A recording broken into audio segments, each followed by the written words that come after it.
तो क्लास 12 के MP board के सभी विद्यार्थियों, जैसा कि वादा किया है तो निभाऊंगा और एमपी बोर्ड में आपको टॉप जरूर करवाऊंगा। इसी सोच के साथ, इसी लगन के साथ मैं दिन रात आपके लिए, ठीक है, तत्पर रहकर जो जो मेरे को खास खास चीजें लगती है उनका सैंपल पेपर के रूप में लेकर आता हूं। इसी श्रृंखला में अपन यहाँ पर सेट सी सोल्व करेंगे, देख सकते हैं अपन, ठीक है।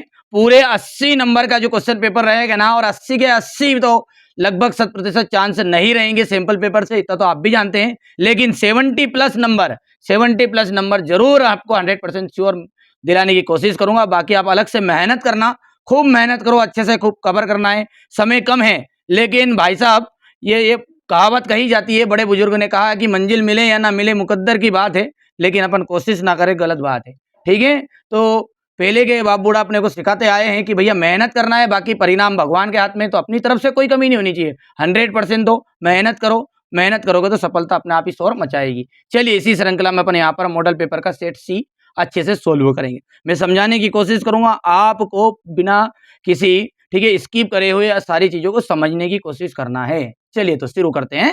पढ़ते हैं। व्यष्टि अर्थशास्त्र संबंधित है व्यक्तिगत मात्राओं से, सामूहिक ऋणों से, सामूहिक मात्राओं से कि इनमें से कोई नहीं। तो व्यक्तिगत मात्राओं से संबंधित है व्यष्टि अर्थशास्त्र। उपभोक्ता के संतुलन का उदासीनता वक्र विश्लेषण आधारित है, ठीक है। तो ये है क्रमवाचक उपयोगिता पर। जब सीमांत ऋणात्मक होती है तब कुल उपयोगिता, जब सीमांत उपयोगिता ऋणात्मक होगी तब कुल उपयोगिता जो होती है ना वो घटने लगती है, ठीक है। परिवर्ती अनुपातों का जो नियम है, परिवर्ती अनुपातों का नियम संबंधित है अल्पकाल से, दीर्घकाल से, अल्पकाल और दीर्घकाल दोनों से, ठीक है, कि अति दीर्घकाल से। देखो परिवर्ती अनुपातों का जो नियम है संबंधित है वो अल्पकाल से संबंधित है। एक फर्म जो है उत्पादन फलन है, आगतों और निर्गतों से संबंध बताने वाला फलन है ये। निम्न में से किसे अप्रत्यक्ष रूप से शामिल, ठीक है, अप्रत्यक्ष कर में शामिल करेंगे, ठीक है। उत्पाद शुल्क को, बिक्री कर को, कि आ और बा दोनों संपत्ति, देखो उत्पाद शुल्क और बिक्री कर जो वो दोनों ही क्या रहेंगे आपके अप्रत्यक्ष कर के अंतर्गत आ जाएंगे। चलिए यहाँ से पहला जो है इसके लिए ए ऑप्शन राइट रहेगा, यहाँ से डी रहेगा। तीसरे की बात करें तो इसमें यहाँ पर सी रहने वाला है, ठीक है। फोर्थ में आप देख सकते हैं, तो फोर्थ जो है वो आपका शॉर्ट ए आ जाएगा, ठीक है। फिफ्थ की बात करें तो इसमें भी आपका ए आंसर रहेगा, ठीक है। गलत कर दिया गया, चौथा जो है फोर्थ में ए है और एक फर्म का उत्पादन जो है ये गलत हो जाएगा, यहाँ ये जाएगा यहाँ पर बी ऑप्शन और अंत में जाएगा बोथ ए एंड बी। अब देखिए रिक्त स्थान है, तो पैमाने के प्रति फलों का संबंध जो होता है, पैमानों के प्रति फलों का जो संबंध होता है रिक्त स्थान काल से की अवधि से है, तो दीर्घ है, दीर्घ काल अवधि से। पूर्ति का जो नियम है कीमत और वस्तु की पूर्ति के बीच धनात्मक संबंध बताता है। सीमांत समप्राप्ति, रिक्त स्थान समप्राप्ति में परिवर्तन की दर है, तो कुल समप्राप्ति में परिवर्तन की दर है। और जॉन मेनार्ड किन्स की प्रसिद्ध पुस्तक the journal theory of employment interest and money प्रकाशन कब हुई थी, मतलब तो ये हुई थी 1936 में। और जीएसटी की मानक दरें है, ठीक है, जीएसटी की जो मानक दरें है वो कितनी है, ठीक है। तो इसकी मानक दरें जो है वो 0%, ठीक है, 0%, 3%, 5%, 12%, ठीक है, और 18% और एंड 28। परसेंट है। याद रहेगा, मतलब 3, 5, 12 और 3, 5 तो ठीक है, नए अनुसार थोड़ा सा देख हट गई भी है, पर 5 से अब लिख सकते हैं, बाकी लिख दोगे तो कोई दिक्कत नहीं है ना। चलिए आगे बढ़े। तो विदेशी विनिमय दर को कौन सी दर कहते हैं? तो फॉरेक्स दर के नाम से भी इसको जाना जाता है। हो गया, ये हमारे इंग्लिश मीडियम वाले बच्चों के लिए रहेगा ये। चलिए आगे बढ़ते हैं और अब देखते हैं आपका सत्य और असत्य। देखिए, उपयोगिता एक आत्मनिष्ठ धारणा है। उपयोगिता एक आत्मनिष्ठ धारणा है, बिल्कुल सही बात है। पहला, अवसर लागत को आर्थिक लागत भी कहते हैं, तो ये आपका सत्य रहेगा। दूध का जो बाजार है स्थानीय बाजार का उदाहरण है, सत्य बात है। ठीक है, और किसी वस्तु अथवा सेवा की सरकार द्वारा निर्धारित कीमत ऊपरी सीमा को उच्चतम निर्धारित कीमत कहते हैं क्या? तो ये बात आपकी सत्य है, यानी कि तो यहाँ पर हम बात करें तो टोटली आपके सत्य है, एक भी असत्य नहीं है।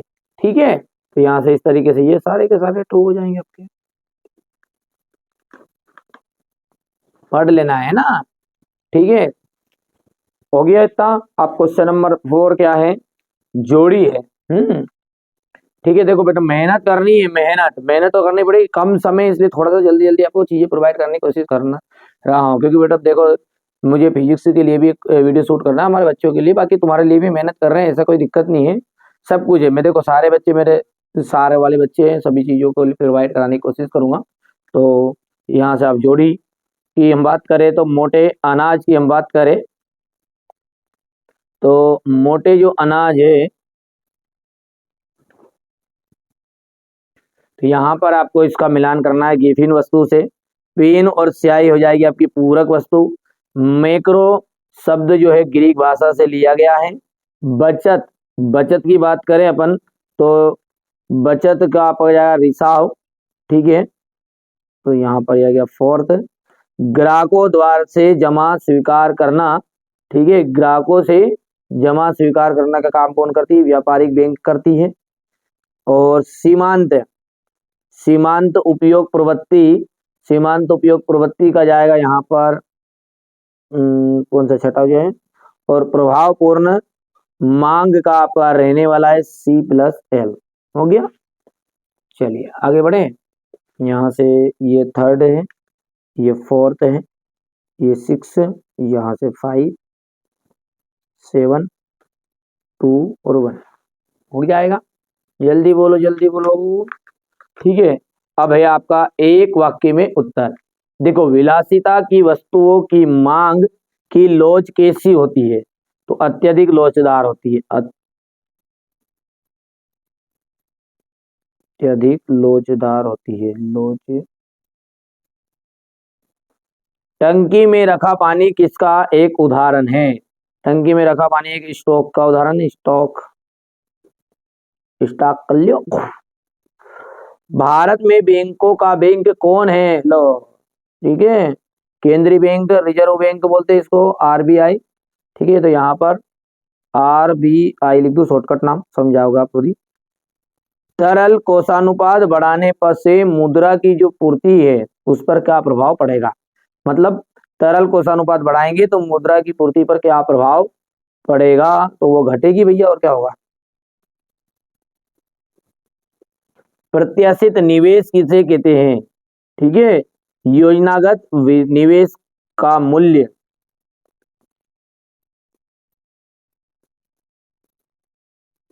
योजनागत निवेश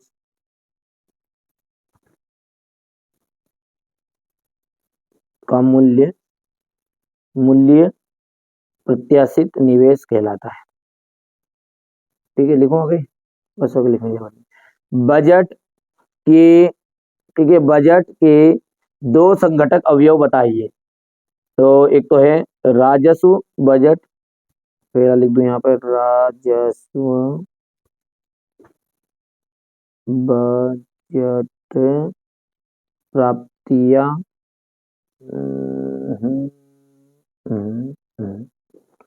प्राप्तियां, और हो गया। दूसरा है आपका एक और बजट व्यय, बजट व्यय।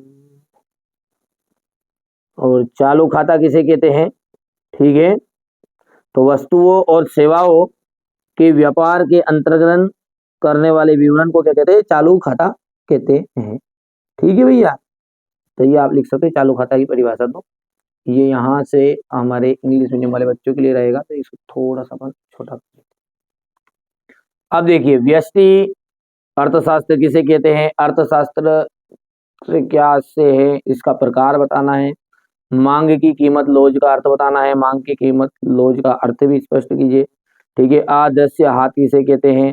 हो गया यहाँ पर। इसके बाद में हो गया है फर्म वाला है, हस्तांतरण, भुगतान। ये सारे क्वेश्चन आंसर आप देख सकते हैं यहाँ से। दोहरी गणना समस्या क्या है, इसके कैसे बचा सकता है? स्टॉक और प्रवाह में अंतर, मुद्रा की मांग का अर्थ बताना है, मुद्रा की पूर्ति का अर्थ बताइए, प्रभावी मांग की कोई दो बिंदुओं की व्याख्या करनी है आपको, समग्र मांग के घटकों को समझाइए, सीमांत उपभोग प्रवृत्ति किस प्रकार सीमांत बचत प्रवृत्ति से संबंधित है, पूर्ण रोजगार, ये क्वेश्चन नंबर 16 आपका रहेगा। 17 ये रहा आपका क्वेश्चन नंबर 18, 19 तो क्या ये क्वेश्चन नंबर 20 यहाँ पर हो गया, कर लोगे भैया। बाकी सॉल्यूशन मैंने आपको बता ही दिया पहले ही कि पीडीएफ में वहाँ पे सॉल्यूशन इसका मिल जाएगा एप्लीकेशन के अंदर। ठीक है, और स्पेशल पीडीएफ जरूर लेना है, यहाँ तक हाथ जोड़ के करवत नहीं लेना। ठीक है, वहीं से ओटी क्वेश्चन तो पूरे उसी में से बन के आने। ठीक है भैया, चलिए अपन ने यहाँ पर अब सेट सी पूरी तरीके से कंप्लीट कर लिया है। कुछ ऑब्जेक्टिव क्वेश्चन में अदर आपको देने की कोशिश करता हूँ, हो सकता है इनमें से 2-3 क्वेश्चन आपके एग्जाम हॉल में देखने को मिल जाए। ठीक है, मैं जब सारे सैंपल पेपर कराता जाऊँगा उसके साथ थोड़े-थोड़े एक्स्ट्रा क्वेश्चन भी कराते चला जाऊँगा, ताकि जिससे आपको एक ठीक है, एक एक्सरसाइज के रूप में कुछ अदर क्वेश्चन भी मिल जाए। चलिए तो शुरू करते हैं उन आईएमपी क्वेश्चनों को। ठीक है, और मेहनत करना है। जिन बच्चों ने अभी तक मॉडल पेपर नहीं लिए हैं, मॉडल पेपर लो एप्लीकेशन से, सॉल्यूशन मिलेगा मॉडल पेपर के साथ, स्पेशल पीडीएफ मिलेगी। स्पेशल पीडीएफ बेटा यहाँ यूट्यूब पे नहीं आती है ना, इस बात का आप सब जानते हैं, तो बेधड़क रहिए। ठीक है, आप तो मेहनत करिए, मैं भी मेहनत कर रहा हूँ आपके साथ। ठीक है, दिन रात अपन मेहनत करेंगे, और यदि आप लोग मेरा सपोर्ट करोगे तो और अच्छा कंटेंट मैं आपके लिए लेकर आऊँगा। कोशिश रहेगी मेरी तो कि मैं आपको वही चीज़ें प्रोवाइड कराने की कोशिश करूँ कि जो एग्जाम हॉल में आपको अच्छे स्कोर कराने में मदद करे। चलिए तो समझते हैं उन क्वेश्चनों को। सबसे पहला पढ़ते हैं, सही विकल्प चुनकर लिखिए। एक समाजवादी अर्थव्यवस्था का मूल उद्देश्य होता है। देखिए, समाजवादी जो अर्थव्यवस्था होती है ना, उसका मूल उद्देश्य, ठीक है, महत्वपूर्ण काम लाभ कमाना तो होते ही होता है, आधिकारिक उत्पादन करना भी होता है, लेकिन इन सभी को नकारते हुए सबसे ज्यादा उसका उद्देश्य, जो मूल उद्देश्य, वो है अधिकतम लोक कल्याण की भावना।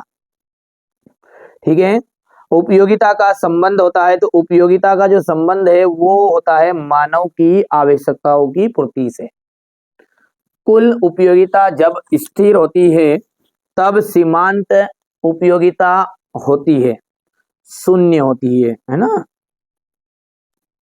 आगे है आपका, निम्नलिखित में से कौन सी वस्तु पूरक वस्तु है? देखो, चाय और कॉफी, कोक और पेप्सी, चावल और गेहूं की, कार और पेट्रोल। आप सब जानते हैं कि पूरक वस्तुएं वे होती हैं जो एक दूसरे के बिना अधूरी है। तो भाई साहब, चाय का बिना कॉफी अधूरी थोड़ी, चाय भले पी लो, कोक भी पी लो भले अलग, पेप्सी अलग पी लो, चावल अलग से खा सकते, गेहूं अलग से। पर भाई साहब, कार को में जब पेट्रोल डालोगे तभी चलेगी, नहीं पेट्रोल डीजल। अब पेट्रोल का मतलब ये मत समझो कि डीजल डाला है, वो समझ गए। कार और पेट्रोल क्या है? एक दूसरे की पूरक वस्तु है। मांग की कीमत लोज से अभिप्राय है, तो कीमत में परिवर्तन के कारण मांग में जो परिवर्तन होगी वो मांग की कीमत लोज होती है। यदि मूल्य में परिवर्तन के बावजूद मांग की जो मात्रा है में कोई परिवर्तन ना हो तो इसे क्या कहते हैं? तो ठीक है, इसे कहते हैं, कौन सा है ये आपका? छठा वाला है, तो शून्य कीमत लोज होता है। ठीक है, यदि मूल्य परिवर्तन के बावजूद मांग की मात्रा में कोई परिवर्तन ना हो तो भाई साहब इसे शून्य कीमत लोज कहा जाता है। अभी आप यहाँ पर इंग्लिश मीडियम वाले बच्चों के लिए देख सकते हैं, पहला जो है आपका है, the main objective of A socialist economy is, तो यहाँ से जाएगा मैक्सिमम पब्लिक वेलफेयर, ठीक है। यूटिलिटी इज रिलीज्ड टू, तो सी ऑप्शन राइट रहना है आपको, ठीक है। सेटिस्फैक्शन ऑफ ह्यूमन वांट्स, और थर्ड वाले के लिए आपका 0 रहने वाला है, ठीक है। समय कम है इसलिए थोड़ा सा मैं आपको आगे बताता हूँ, है ना, जल्दी से। चलिए यहाँ से आपका फोर्थ वाले में रहेगा कार एंड पेट्रोल, और थर्ड के लिए आपका रहने वाला है यहाँ पर फिफ्थ जो है उसके लिए ये पहला वाला है, charge in demand due to charge in price, ठीक है। सिक्स के लिए आपका जाएगा 0 वाला, सी वाला ऑप्शन आ जाएगा। ये दिख रहा है पूरा, हो रहा नहीं हो रहा बेटा, थोड़ा सा छोटा करना पड़ेगा, कटना नहीं चाहिए बस, ठीक है। अब देखिए अल्पकालीन उत्पादन फलन को रिक्तिस्थान का नियम कहा जाता है। तो अल्पकालीन उत्पादन के फलन को अपन कहते हैं परिवर्तनशील अनुपातों का नियम, लिख देते हैं यहाँ पर परिवर्तनशील अनुपातों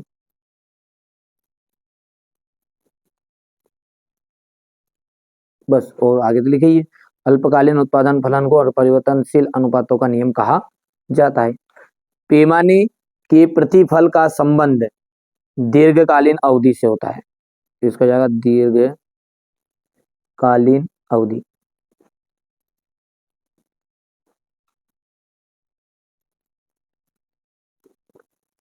उत्पादन बंद कर देने पर परिवर्तनीय लागत जो है रिक्त स्थान हो जाती है, तो शून्य हो जाती है वो। औसत लागत वक्र का आकार अंग्रेजी वर्णमाला के रिक्त स्थान अक्षर जैसा होता है, तो यहाँ पर यू के जैसा होता है। पूर्ति का नियम कीमत एवं वस्तु की पूर्ति के बीच प्रत्यक्ष संबंध बताता है, ठीक है। डायरेक्ट रिलेशन बताएगा ये रिलेशनशिप। दूध जैसी वस्तु के लिए पूर्ति की जो लोच होती है वो बेलोच होती है।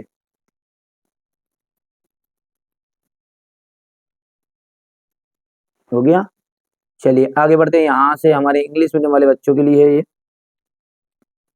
ठीक है। बढ़िया से मैंने भर दिया है क्योंकि बेटा समय आपके पास में कम है और कंटेंट जो है वो ज़्यादा प्रोवाइड करना है आपको, तो थोड़ा सा पढ़ लीजिएगा।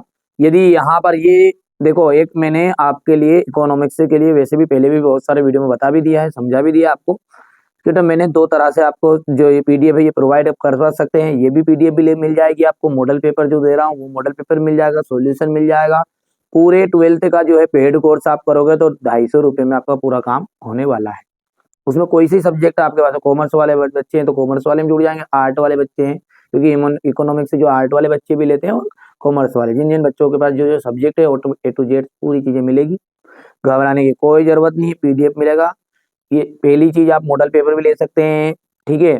स्पेशल आपको पीडीएफ चाहिएगा तो स्पेशल पीडीएफ मतलब ये है कि जैसे 13 फरवरी के दिन पेपर है तो आपको 11 फरवरी 12 फरवरी के दिन जो मेरी तरफ से कुछ चीज़ें ऐसे दूंगा सिलेक्टेड की जिनके 99% चांस आने के हैं। बाकी मॉडल पेपर यदि आप पूरे कंप्लीट करोगे तो भी आपका पूरा पेपर उसमें से बैठ जाएगा। तो मॉडल पेपर मिल जाएंगे, सॉल्यूशन मिल जाएगा, प्लस स्पेशल पीडीएफ मिलेगी आपको, साथ में ये ओटी क्वेश्चन जो यहाँ पर समझा रहा हूँ ये सब कुछ मिलेंगे, पूरी पीडीएफ सब कुछ आपको, पूरे ऑल सब्जेक्ट की बात कर रहा हूँ मैं, एक ही विषय की नहीं बात कर रहा हूँ।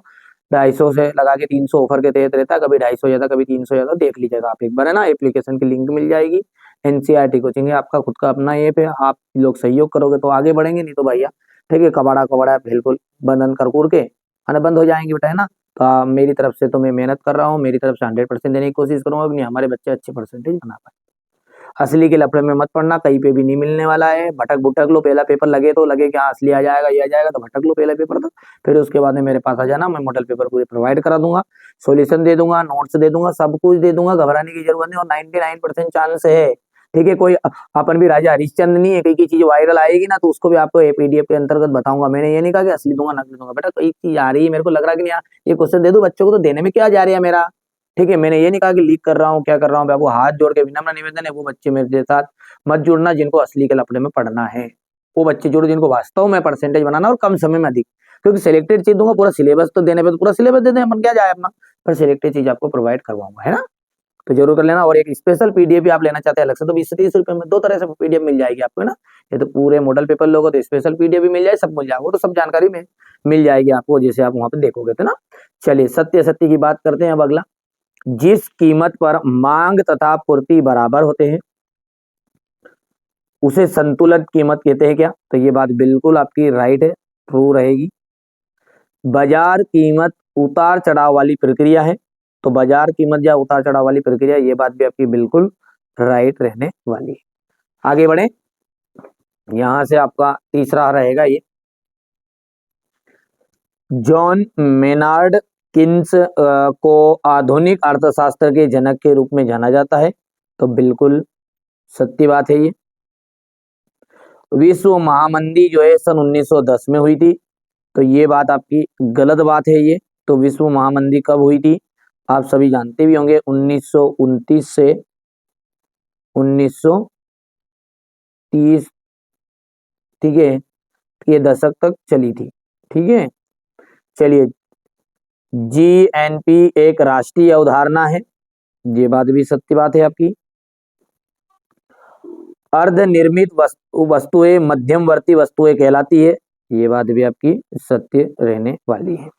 चलिए आगे बढ़े, और ये इंग्लिश मीडियम वाले बच्चों के लिए है, तो ये आपका पहले वाला था जो सही था, दूसरा भी आपका राइट है, थर्ड वाला जो है वो आपका फाल्स है, सॉरी गलती हो गई, ये सही था ना, सही है ये भी, और फोर्थ वाला था ये महामंदी वाला, ठीक है, तो ये आपका फॉल्स है, बाकी सारे आपके ट्रू रहने वाले हैं। हो गया। चलिए अब है जोड़ी, और जोड़ी में अपन देखेंगे तो जोड़ी है आपकी एनएनपी। एनएनपी का आपको मिलान करना है, ठीक है। चलिए तो एनएनपी है अपना, तो एनएनपी के लिए आपको मिलान करना है शुद्ध राष्ट्रीय उत्पाद से, जब तक मैंने सामने ऊपर आगे क्या, चलो जीएनपी, जीएनपी का जाएगा सकल राष्ट्रीय उत्पाद। वस्तु विनिमय की कठिनाई या वस्तु विनिमय का अभाव, इसको कहते हैं दोहरे सहयोग, दोहरे सहयोग का अभाव। मुद्रा, मुद्रा का प्राथमिक कार्य, तो मुद्रा का जो प्राथमिक कार्य होता है तो विनिमय का माध्यम। केंद्रीय बैंक, केंद्रीय बैंक का जाएगा आरबीआई, ठीक है, तो यहाँ से कौन सा है, फिफ्थ वाला ही। व्यावसायिक बैंक एसबीआई, और एमएसपी, एमएसपी का मतलब क्या है, ठीक है, सीमांत, सीमांत उपभोग प्रवृत्ति, ठीक है, तो ये आपका हो गया भैया, कर पाओगे इतना बढ़िया से कंप्लीट कर, हो गया। आगे बढ़े, अब देखिए सही जोड़ी जो है यहाँ पर इंग्लिश मीडियम की मैंने भर दी है, इस तरीके से आपको पूरा कंप्लीट कर लेना है। क्वेश्चन नंबर जो 5 है, देखिए इसमें क्या दिया गया है, एमएसपी का पूर्ण रूप लिखिए, तो सीमांत बचत प्रवृत्ति हो गया एमएसपी का पूरा रूप, पूर्ण रूप। उपभोग फलन क्या है, एक तरह का वहां फलन है कि वहां गणितीय फलन जो उपभोग और आय के बीच में संबंध को दर्शाता है, उसे अपन उपभोग फलन कहते हैं। औसत उपभोग प्रवृत्ति क्या है, औसत उपभोग प्रवृत्ति क्या है, तो वहां अनुपात जो कुल आय के सापेक्ष उपभोग को दर्शाता है, ठीक है। औसत उपभोग इस तरह का अनुपात है जो कुल आय के सापेक्ष उपभोग वस्तु को दर्शाता है, ठीक है। औसत बचत प्रवृत्ति क्या है, बचत का वहां अनुपात जो कुल आय के सापेक्ष बचत को दर्शाएगा, ठीक है। जीएसटी का पूर्ण रूप लिखिए, तो वस्तु एवं और सेवा कर जो होता है, ठीक है, गुड्स एंड सर्विस टैक्स जो रहेगा। व्यापार शेष में कौन सी मंदे शामिल होती है, तो वस्तुओं का निर्यात और आयात। और अदायगी संतुलन में कौन सी मंदे शामिल होगी, तो सभी आर्थिक देन लेन देन। यहाँ से इंग्लिश मीडियम वालों के लिए रहेगा, तो ये इंग्लिश मीडियम वाले बच्चों के लिए रहेगा, ठीक है। मैंने आपको पहले भी बता दिया, आपने अभी तक स्पेशल पीडीएफ नहीं लिए तो स्पेशल पीडीएफ ले लेना है, ठीक है। मॉडल पेपर नहीं खरीदे तो मॉडल पेपर खरीद लो, जैसा लगे उचित है ना। मॉडल पेपर लोगे स्पेशल पीडीएफ उसमें फ्री में मिलेगी सही, और स्पेशल पीडीएफ लोगे तो 20 से 30 रुपए की मिल जाएगी, जैसा आप लेना चाहो। उसमें क्या चीजें मिलेगी मैंने बार बार बताने की जरूरत नहीं है, उसमें ऐसे सटीक आंसर ओटी क्वेश्चन की, ये जो पढ़ा रहा हूँ ये तो ओटी क्वेश्चन मिलेंगे, कुछ 20 से 30 क्वेश्चन मिल जाएंगे आपको, कि जो आपके 99% चांस है एग्जाम में आने के। चलिए अब अगला देखते हैं, ठीक है। निम्न में से कौन चालू खाते में घाटा है? ठीक है, तो यहाँ पर सी ऑप्शन राइट रहेगा आपका, प्राप्तियां और भुगतान। ठीक है, यहाँ पर ये रहेगा बी ऑप्शन राइट कि प्राप्तियां, ठीक है, और बड़ा रहेगा भुगतान से। ठीक भैया, आरबीआई में अदायगी संतुलन लेखा लेन देनों में कितने खातों में बांटा जाता है? तो कितने खातों में बांटा जाता है? तो 2 खातों में बांटा जाता है। योजनागत उपभोग का मूल्य, योजनागत उपभोग का मूल्य जो है प्रत्याशित जो है उपभोग रहता है। ठीक है, तो प्रत्याशित उपभोग। चलिए क्वेश्चन नंबर इसका 4 क्या कह रहा है? सीमांत बचत प्रवृत्ति एमएसपी का जो सूत्र है वो क्या रहेगा? यहाँ पर आपका बी ऑप्शन राइट है इसका। उपभोग मांग का सबसे महत्वपूर्ण निर्धारक है, तो घरेलू आय। ठीक है, चलिए अगला पढ़ते हैं। निम्न में से प्रति इकाई बचत है, तो एपीएस रहेगा आंसर। अब ये यहाँ पर है आपका choose and right the correct option आपको देने हैं, मतलब ठीक है। पहले का आपका रहने वाला यहाँ से बी ऑप्शन राइट, दूसरे के अंदर का 2 रहेगा, तीसरे में अपन देख सकते हैं यहाँ से सी ऑप्शन राइट रहेगा, फोर्थ में हम बी है, और पांचवा जो है रहेगा आपका फिफ्थ वाला, इसके अंतर्गत आपका हाउस होल्ड इनकम आ जाएगा, और 6 में आपका रहने वाला है एपीएस। ठीक है भैया, अब देखते हैं रिक्त स्थान होगा। चलिए क्वेश्चन नंबर 2 पढ़ेंगे। तो अनासक्ति वक्र का जो ढाल होता है वो आप यदि शॉर्टकट में लिखना चाहो तो इसको लिख सकते हैं एम आर एस होता है। ठीक है, अब यदि इसको अपन पूरा भी कोई बच्चा पूछना चाहे या कोई लिखना चाहे तो पूरा लिखेंगे सीमांत प्रतिस्थापन दर, सीमांत प्रतिस्थापन दर। ठीक है, और कुल उपयोगिता में परिवर्तन को सीमांत उपयोगिता कहते हैं। क्या कहते हैं? सीमांत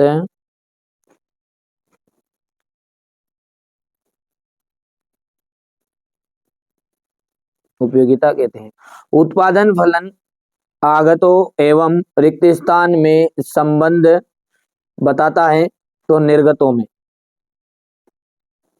आउटपुट से बोल सकते हैं अपन इसको, इंग्लिश मीडियम वाले भर भी सकते हैं, कोई दिक्कत नहीं है। आउटपुट से PUTS आउटपुट से लिख सकते हैं। कुल लागत इज इक्वल टू क्या होता है? तो कुल लागत होता है आपका बराबरी पे औसत लागत। ठीक है, कुल लागत का जाएगा यहाँ पर बराबरी पे जाएगा औसत लागत इंटू मात्रा।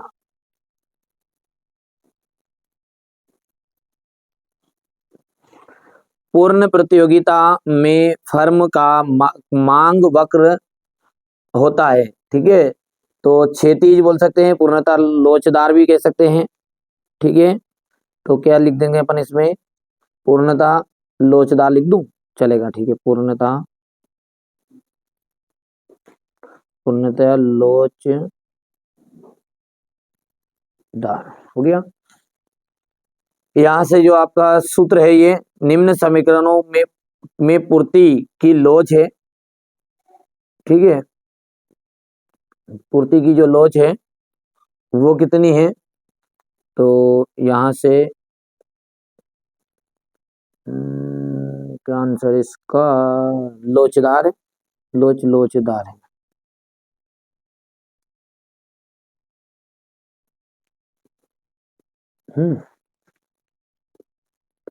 हो गया, थोड़ा छोटा कर दूं, लिख लोगे ताकि मैं इसकी पीडीएफ भी आपको प्रोवाइड कर दूंगा, एप्लीकेशन के अंतर्गत है। स्पेशल पीडीएफ में आप देखोगे तो ये पीडीएफ भी मिलेगी और कुछ ऐसे क्वेश्चन भी मिलेंगे साथ में, अलग से चीजें। ठीक है, वहां भी कर सकते हैं आप, और चाहे तो मॉडल पेपर ले लो आप। तो मॉडल पेपर में सब कुछ जो भी चीज डालूंगा ना, तो मॉडल पेपर ऑटोमेटिकली खरीदना नहीं पड़ेगा, ऑटोमेटिकली फ्री आ जाएगी। फिर उसमें एक बार खरीदना है, फोल्डर सेलेक्ट कर लेना सारा सब्जेक्ट, और उसके बाद में ऑटोमेटिक आ जाएगा ना सब चीजें। तो इसलिए मेरी रिक्वेस्ट ये है बच्चों से कि वो केवल मॉडल पेपर पे ज्यादा ध्यान देना है। ठीक है, बाकी मॉडल पेपर में सब कुछ ही आ जाएगी, जो भी चीजें बनाऊंगा अलग से, चीजें अलग से, वो सब ऑटोमेटिकली उसमें आती जाती रहेगी ना। ठीक है, ये हो गया। चलिए अब है सत्य और असत्य। तो उत्पादन की प्रति इकाई की कुल स्थिर लागत को औसत लागत कहते हैं, ठीक है। तो ये बात हो गई आपकी असत्य, क्योंकि उसे कहा जाता है सीमांत लागत।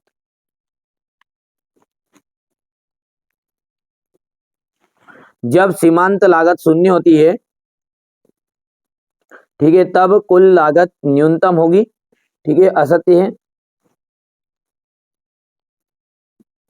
जब सीमांत लागत शून्य है तो कुल लागत भी कितनी होगी, शून्य होगी, और कितनी होगी है, इतनी याद है नहीं का, ठीक है। पूर्ति वक्र का ढाल ऋणात्मक होता है, ठीक है, ये बात भी असत्य है, क्योंकि पूर्ति वक्र का जो ढाल होता है वो होता है पॉजिटिव।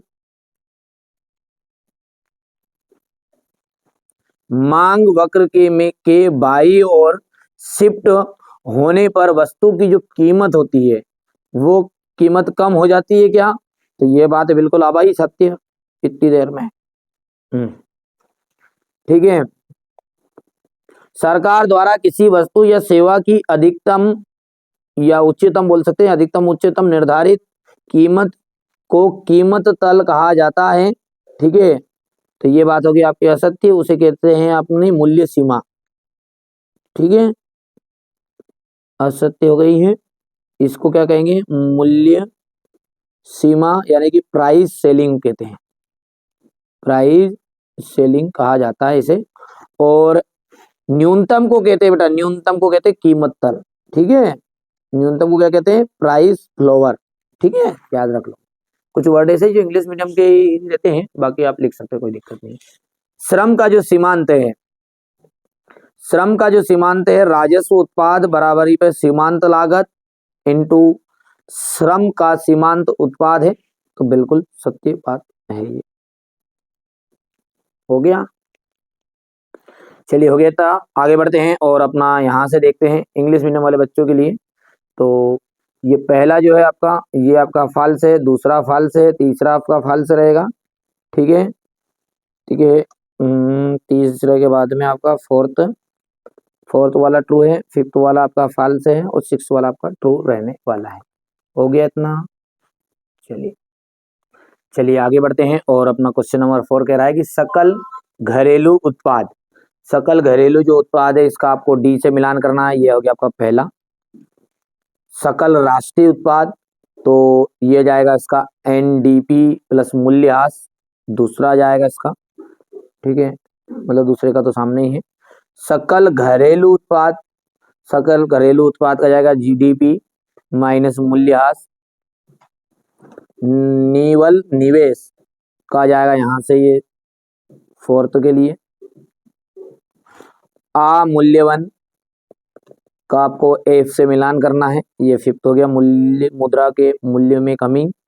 राजकोषीय घाटा, राजकोषीय घाटा का आपका जाएगा कुल व्यय, राजस्व प्राप्तियां प्लस गैर ऋण से सृजित पूंजीगत प्राप्तियां, तो ये हो गया 6 वाला। और ठीक है भैया, और प्राथमिक घाटा जो है, प्राथमिक घाटा का जाएगा राजकोषीय घाटा माइनस शुद्ध ब्याज, ठीक है, ये वाला यहाँ पर ये 6 है ना, कि 7th वाला हो गया, 7th वाला है ना। हो गया भैया। अब यहाँ से इंग्लिश मीडियम वाले बच्चे हैं तो इनका आपका नंबरिंग कर देता हूँ मैं इस पे। ये थर्ड है, ये 2 है, ये 4th है, ये फर्स्ट रहेगा, ये 7th रहेगा, ये 5th रहेगा, ठीक है, ये 6 रहेगा, ठीक है। जैसा कि मैंने कह दिया कि पीडीएफ आपको लेना चाहते हैं तो पीडीएफ भी आपको मिल जाएगी। बाकी यहाँ भी मदद कर रहा हूँ, अब 10-20 रुपये खर्चे नहीं हो रहे हैं तो भैया यहाँ से स्क्रीनशॉट ले ले, काम कर लो। 2.5 करोड़पति बनाएंगे नहीं अपन सब मिलके, ठीक है ना। हाँ तो मत करो खर्चे, कोई दिक्कत नहीं है। ये हो गया अपना एक वाक्य में उत्तर। अब देखिए मैंने यहाँ पर एक वाक्य में उत्तर भर दिए हैं पूरे।